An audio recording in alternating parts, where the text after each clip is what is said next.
Vitajte pri ďalšom pokračovaní nášho miniseriálu Čo všetko nachádzame vo včelom úli. Príroda oddávna nám dáva úžasné dary na uzdravenie.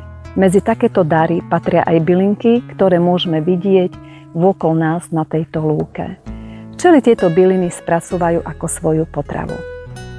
My žijeme v uponáhľanej dobe, plné stresov, či už v rodinnom alebo v pracovnom prostredí, a každý z nás prežíva tento stres individuálne. Dlhodobo nespracovaný stres v našom tele spôsobuje rôzne zdravotné problémy, či už psychické alebo traviace. Pristihli ste sa niekedy, že máte plnosť v hornej časti žalúdka? Zle vám trávi? Nafúknutý? Hnačky? Zápchy? Bolesť pod pravým rebrom? To je príznak, že potrebujete prečistiť pečeň.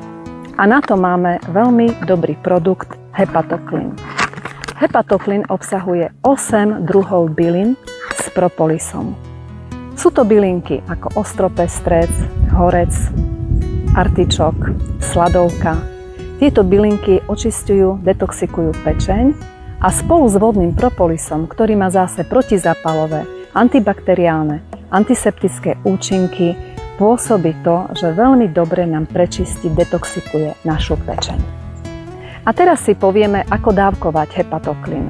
Malým deťom stačia 2-3 kvapočky raz denne. Dospelí začínajú 5 kvapkami a každý tretí deň si dvíhajú po 1 kvapke. Pretože každý z nás je individuálny, každý znesie iné dávkovanie. Niektorí 10 kvapiek 2-krát denne a po niektorým potrebujú až 30 kvapiek 2-krát denne. Nezabudnime, zdravie nám prilieta na krídlach včiel.